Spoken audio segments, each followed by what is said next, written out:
Welcome to Good Life. I'm Dean Wilson. So glad you joined us today. Patty Aubery is with me. Patty and Jack Canfield built the unbelievable publishing empire known as Chicken Soup for the Soul. She goes back 31 years as partners with Jack Canfield. It's an amazing story. She's an amazing woman. So stay tuned. Patty Aubery, The Good Life, is next.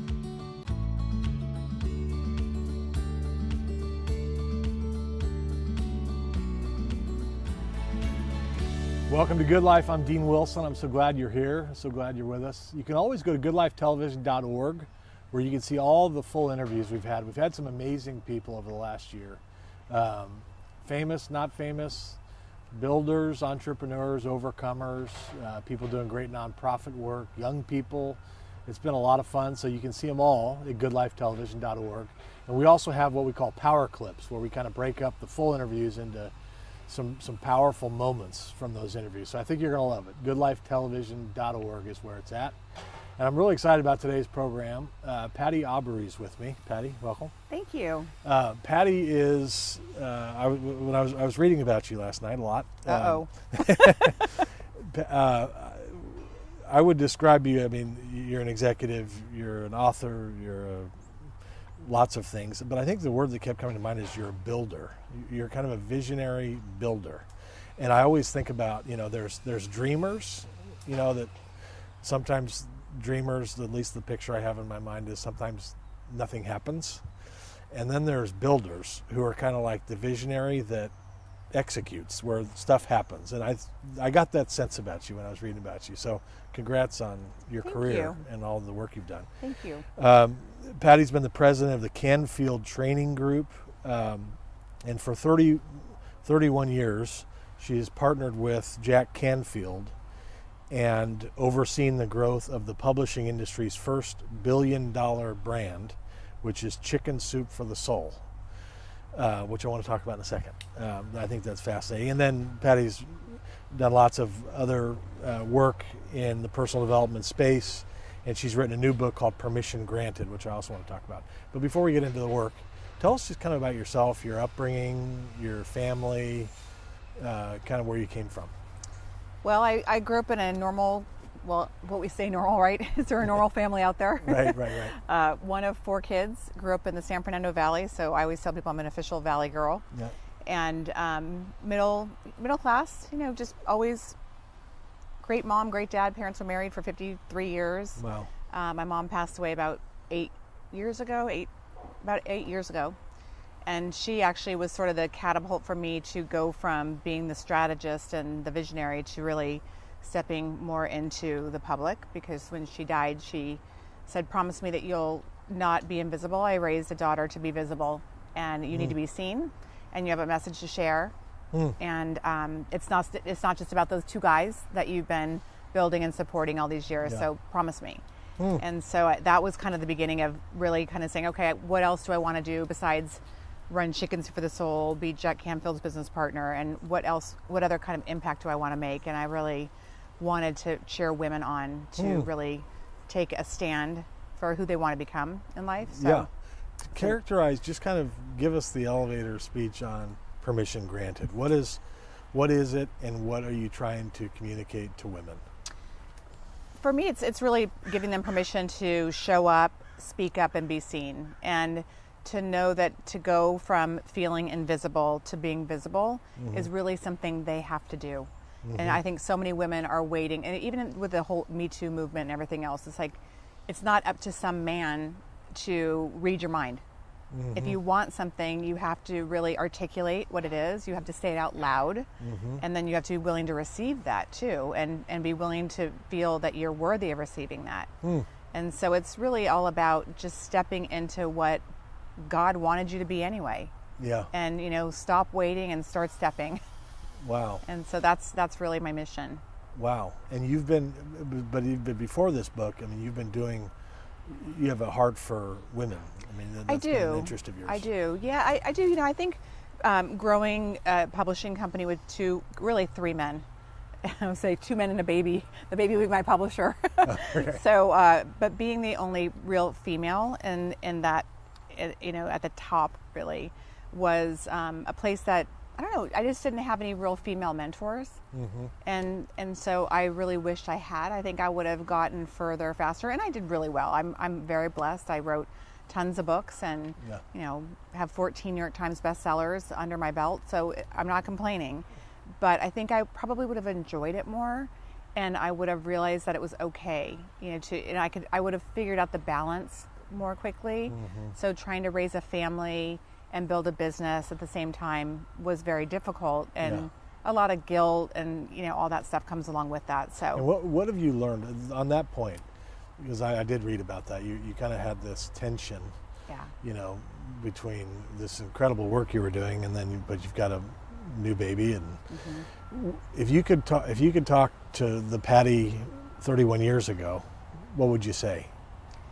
I would say guilt is overrated, and the gift is in the presence, not the present. So it's like, just be present where you are, and I feel like a lot of women, they're at work, they feel like they should be at home. They're at home, they feel like they should be at work. And so just quality time is more important than quantity time. And I think that's true in every relationship. Yeah. And that's probably what I would have just given myself permission to be that. Wherever you are, be there, and don't feel guilt about being somewhere else. Right, because if you're at work and you feel like you should be at home, and you're at home and you feel like you should be at work, you kind of miss your whole life. Right. It's like, am I somewhere else? Right. Do I have a split personality? Right. So that's a great point. Yeah, it's crazy, and it was tough. And I think for me it was really tough because my husband is very traditional, and my mother was like June Cleaver. And so he thought, I'm going to marry this woman and she's going to raise all these kids and stay home and clean the house. It's like, that was never the agreement. Right. So it was very difficult to meet, to get married, and my husband was the provider, and then suddenly I was making a lot of money very quickly, and it's hard for him too. Right. It was a little intimidating. Yeah. And so there's a lot of moving parts that went along with that. I bet, yeah. So, okay, let's just go to the beginning of Chicken Soup for the Soul. Everybody knows Chicken Soup for the Soul. And it's not obviously one book, it's like hundreds. 250 books. Good grief. Okay, so 31 years ago, you walk into the door. How did you meet them? What was the idea at the time? So I actually was living in Santa Barbara. Okay. And I was married to my first husband, and I was working in the tech field out in Goleta for a tech company and software. And my husband was also in tech, but he wanted to get into sales, and they wouldn't let him get into sales because they said, no, you're on the nerd side, you're not on the sales side. And so one of my best friends said, just come back to LA, I'll put him in the car business. If he can sell cars, he can sell anything. And so we moved back to the Valley, lived with my parents, and I started looking through the LA Times because there was no internet. And it said secretary wanted $25,000 a year, and I was like, I'll take the $25,000 because that was my goal, but secretary was not in my plan.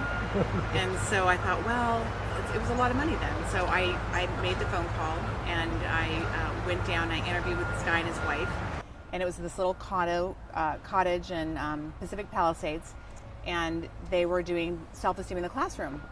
And so I went to the interview. I didn't really understand what they were talking about. It was a little bit more on the woo-woo side. And I came home and said to my parents, yeah, I met with this guy, and I showed my dad all the materials. He said, that guy's a hippie. And I didn't raise you to work for a hippie. But I didn't get the job anyway. He didn't hire me. He wanted somebody that had more experience in the hotel business because they were doing kind of weekend workshops on self-esteem and teaching teachers. And so about 3 months later, he called me and said, I think we should really meet again. I have this feeling that we're meant to work together. And I said, well, for 30. Price went up. And he said, okay, well, come and see me. And so I thought, well, he's nice, he's easy. Who knows? Maybe 30 will turn into 300, 300 will turn into 3 million. Right. I was a big dreamer. I was 24 years old. And so that was 31 years ago. Yeah. And it was Jack Canfield. And I didn't know who he was. I didn't care. He was really into just wanting to make a difference and wanting to teach self-esteem because he really felt that if you had self-esteem and self-confidence, you could do anything, which is true. And I was all about the money. I said, well, it's good. You want to make a difference? I want to make money. Together we'll be better. And just call me shallow, Right. And so anyway, we started working. And then about 9 months in, he came to the office one day and said, everybody always asks me when I tell stories from stage if I have them in a book. And I always tell them they're on my Nightingale Conant tapes or they're on my career track tapes. But a lot of the women that were there would say, I don't listen to tapes. I'm in and out of my van. I'm dropping the kids off. I'm going to the market. I'm cleaning the house. And he said, I think God's telling us to put these stories in a book. And I said, okay. I didn't have an opinion. Thank God. I was too young to have an opinion. Right. Today I'd be like, what are you talking about? Right. Right. So we started working on it, and we worked on it from 1989 to, we got published in 93. And it took a long time to get published because nobody wanted us. And so we got with this little publishing house out of Florida, and they were doing about $7 million a year then. And we had to guarantee 20,000 books sold, or we had to buy them back from the publisher. Really? But everybody had turned us down, so we're like, we're visualizing, we're using all of our tools. And so we did it, and we hit a bestseller list in 95, maybe end of 94. So it took us about 18 months to hit #1 in the New York Times. And then from there, we literally just had an extra page in the back of the book. And so the publisher said, what would you like to put there? You have a blank page. And I thought, nothing, I'm just glad the book's out of our life. And Jack said, well, let's ask people if they have stories. And so we said, if you have a story, send it in. And that just became this tidal wave over time of stories. The poor postman would have to come upstairs. We moved into a real office at some point. He said, can you guys move downstairs? Just the I don't letters. want to carry all these letters. Sometimes we would get 10,000 letters in a couple weeks at a time. Oh my gosh. Yeah. And you read them all. Oh yeah. So 89 you start, you publish in 93, and 95 it's a New York Times bestseller. How did it catch? Like what happened in 93, 94 where it caught? Well, I think one of the things that was true for us was we knew we had a good book because Jack Canfield and Mark Victor Hansen were out there telling these stories everywhere from stage. And people were saying, oh my gosh, that story changed my life. Oh my gosh, that story gave me goosebumps. And we had a panel of readers. So once we narrowed our books down to 101 stories, we'd send it out to 50 readers and say on a scale of 1 to 10, 10 being the best, we had a whole little list of things. And then we only took stories that were 10 across the board.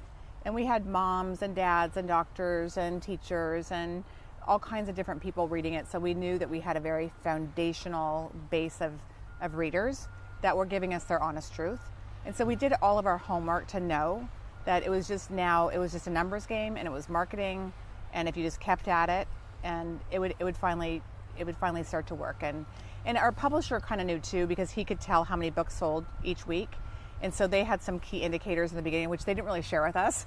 Because they're like, oh, you guys are killing us, Right. But he knew he had a big fish. Like it was pretty clear to him early on, and so he would kind of call and say, just keep those chickens rolling.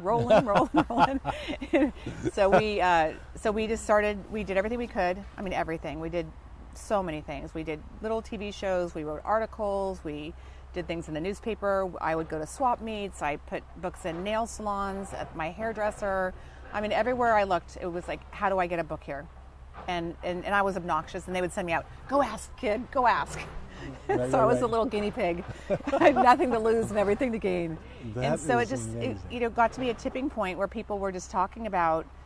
A good book is viral, and it's word of mouth. Right. And so I think so many people think if I market well, I don't have to be that good, but you do have to be good. Right. And so we just didn't give up. That's amazing. Yeah. So 95 you hit the New York Times, and then it goes to, you sold it in 2000. We sold 13? in 2008. 2008. Yeah. And that's the largest publishing brand ever. In nonfiction, yes. Harry Potter beat us. He's got you. Harry Potter's got you. It's a little different, yeah. From responding to an ad for a secretary for $25,000 to the largest publishing nonfiction brand in history. That should be a book. Have I you know. read? Well, I'm thinking about writing from soup to nuts and back. That'll be my memoir. That's great.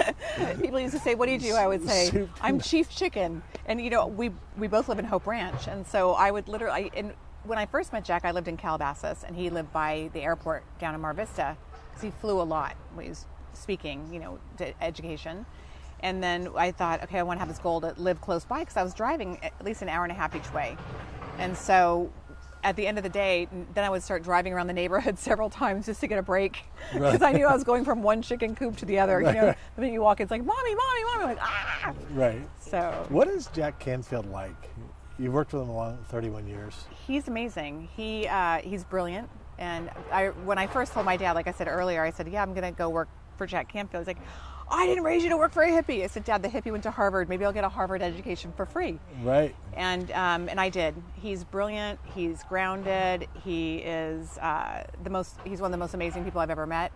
He's definitely a lot like me and a lot different than me. And so we just have, it's almost like it was meant to be, because we've made such a great team. He's very consistent. He's very calculated. He's just wicked smart. And he's also, he's easy to talk to. So it's not that often you find someone that smart that's also that relatable. Right. And he's a great aggregator. So he sees what's missing and takes complex information and puts it together really in a simple way, which is what Chicken Soup was. Yeah, and how would you, 31 years of a partnership is rare. Yeah. I mean, that by itself is amazing. Lots of therapy. Yeah, I was going to say, what's the trick on, like, how do you, 31 years, no matter who you are, I mean, that's a long time to be working together. Yeah, and it is. not, you know. Well, we always, we've had our moments. I mean, like sure. any partnership, you have your moments. I mean, in the beginning, I worked for him. He was the boss, and then I didn't have an opinion. And then about so many years in, I had an opinion. And then so many years later, we were struggling. Who was really the boss? Right. And so finally, I think, I don't know. I say maybe 5 or 7 years ago, I'm like, why don't we just appreciate the differences and just call it a day? Yeah. And my kids used to say, my youngest son, who's 22 now, he would say, Jack, who's the boss? Are you the boss, or is my mom the boss? And he would say, well, what do you think? And he says, I think at home my dad's the boss, but I think here my mom is the boss. He's like, you're Good very answer. perceptive, Chandler. Right, good answer. I was trying to think about the power of Chicken Soup for the Soul. And I'm sure there's 10 different answers to this, but one of the things I always think about in life is the power of story. And I think I believe in the power of story. Yeah. I even think about, like, in the scripture, why did Jesus use stories so much? The parables, to make the point. He could just make the point. The stories, there's something powerful about the story, and everybody has a story. We're living a story. Mm-hmm. We like to tell stories. I mean, there's something. Do you guys think that you latched on to that principle about the power of story? And was that a big driving force in your success? Yeah, it's kind of part of we call it the Canfield methodology. So when you're teaching, you're always talking about a principle and maybe a statistic, and we try to appeal to all different senses. But stories kind of Velcro the information. And people remember stories. So if you remember being in school, if you read a story or you read the Bible, you remember the story, like you were saying. You might not remember the verse. Right. And so that was kind of Jack's thing always. It's what we teach our trainers now today. That's how we talk about the Canfield methodology. And so stories meet you wherever you are. So if I can relate to a story at 30 about chicken soup for the expectant mother's soul, which I did, I can read it today and have a different perspective, having a 22 and a 25-year-old, and I have more. I might have a different feeling around it, but I can still relate to it. Yeah. And so they always kind of meet you wherever you are, and it's not, and you should do. Right. So it just lets you decide. It's just powerful, and then take it from there. No judgment, exactly. Yeah. And let it land wherever it's going to land for you, and for you it might be different than for me. Right, and that is interesting. So the Canfield methodology, so if you're teaching a principle, you're saying that the story is the Velcro, kind of like that's what sticks. Absolutely. Because they'll remember the story. Yep. That's genius. Point, story, point. Yeah. Wow. And it really was genius. I didn't even realize it until we started this certification that I started doing it in 2012 or 13. And I was like, you know what? There's a methodology here. Right. And Jack's like, what are you talking about? I said, no, I think there's a Canfield methodology. He's like, that's ridiculous. We're not going to do that. I said, okay, we'll call it the Aubery methodology. He's like, no, we'll call it the Canfield methodology. Because I was trying to figure out why is it that wherever he goes, it always works. Yeah. And there was always a principle. There was always some sort of stat for the linear person. Right. You know, to the naysayer. There's always some sort of exercise or demonstration for the kinesthetic learner. Right. There's always a visual on a screen. And there's always a story to wrap it up. I'm like, this is like baking a cake. Right. I think I can even learn this, which is probably part of the reason why I didn't do it for so long, because I was trying to memorize everything that he did. And it's not about memorization. It's really, there's 5 key ingredients. And if you nail those in a specific order, you can teach anything, and you can teach one principle or 5 or 10 or 20 or whatever it is. That is really brilliant. Yeah, it was cool, pretty cool. That's you from Chicken Soup for the Soul. You 250 books. Then you decide, or I mean, somewhere along the line, you got into training, and then helping people. And you do this today, where you're helping people take their personal brand or business to the next level. Mm-hmm. Describe that. Talk about your vision for that. So before we had Chicken Soup, we were teaching teachers how to facilitate self-esteem in the classroom. Basically, what you would call the 10 steps to success. A lot of the success principles today, which is the main, like, meat and potatoes of everything that we do, the foundation. And so when we sold Chicken Soup, we sat around for a year and looked at each other like, now what? This is weird. We're no longer the Chicken Soup people. Where did we put that money? You know, right. It was bizarre. It's like you kind of lose your identity. You have to kind of regroup. So we sat down and thought, what do we do now? And we both realized that what we always wanted to do was to take these principles worldwide. And so with the power of the brand behind us, we could. Yeah, you had a platform. We had the platform now. Yeah. Now we weren't just 2 weirdos out there hawking self-esteem. Right. And it was a different time. And so there was more acceptance, and we were calling it the success principles, and so we were bringing it in at a different level. And so we thought, well, let's go out and teach this to other people so they can go out and teach it to other people. So we thought, well, we could do 100 people a year live. And so we did that for 6 or 7 or 8 years. And then we were in the Middle East, and I had this idea, just kind of a download. I was in a meditation, like, God, why am I here? And I just got this like full-blown picture of take this training online, certify people around the world. And so that was the beginning of the next big thing. And so now we have about 4,000 certified trainers around the world, and they're training people every day. And it's been really, really cool. And it's all digital, and I love it. I just love helping people figure out how to take this work into whatever they're doing, whether it's education, or they're in churches, or they're in business, or they just want to make the rest of their life the best of their life, you know? So it's all just kind of personal development. I mean, that's what this is. I mean, it's but you're training the trainers. Yes. So you're training people to train people. Yes. That's the vision for this now. Yeah, because we can only train so many people, but Right. if we can train people to train people Right. that can train people, then Right. we can get to our 1 million trainer goal by 2030. That's the goal. Yeah. 1 million. Mm-hmm. Wow. You call yourself a daydreamer, you said, and you're the type of person who's looking 5 years out. What is that? Talk to me about that. It's 'cause painful for most people around me. I was going to say, how does your husband like that? No, Well, you know, it's like that when you're in class and like, don't disrupt the class, or stop daydreaming. That was me. I was the disruptor and the daydreamer. Now I get paid to disrupt and daydream. It's pretty awesome. Yeah. I'm always curious to look at what's working, what's not working, you know, what's missing. And which is a good thing and a bad thing, because sometimes if I focused on what was missing, I'd be focusing on the negative. But I'm so curious. I love to like look at, well, what can we make better? How can we do this differently? And so I like to look for, I love problems because I know there's always an opportunity. You know, with that obstacle comes opportunity. So what's the solution? Right. And so if there was a solution, what would it look like? And so for me, it's like a game. I'm very curious. And sometimes it's really big and I drive people crazy. I used to drive Jack crazy. I would say, how come every time I have an idea, I think you think I'm like Charlie Brown's teacher? He's like, because my brain goes into like 5,000 questions about every little detail. Right. He's trying to unpack it. He's trying, and then I'm like single, what do you think, I'm stupid? It's like, no, just give me a week. I'll come back. Right. And I'll have it all figured out and we'll do it together. Right. Which is really, really important, because if it was just up to me, it would be painful for a lot of people. Yeah. Because I wouldn't unpack it at the level that he does. But that's the genius of this partnership. I heard a term the other day. One of the people I listened to said, he used the term solutionary.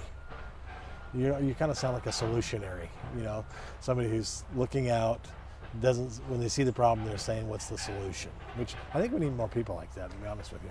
Well, I think we do too. I think in schools we teach you do this, but we never say, well, what would you do?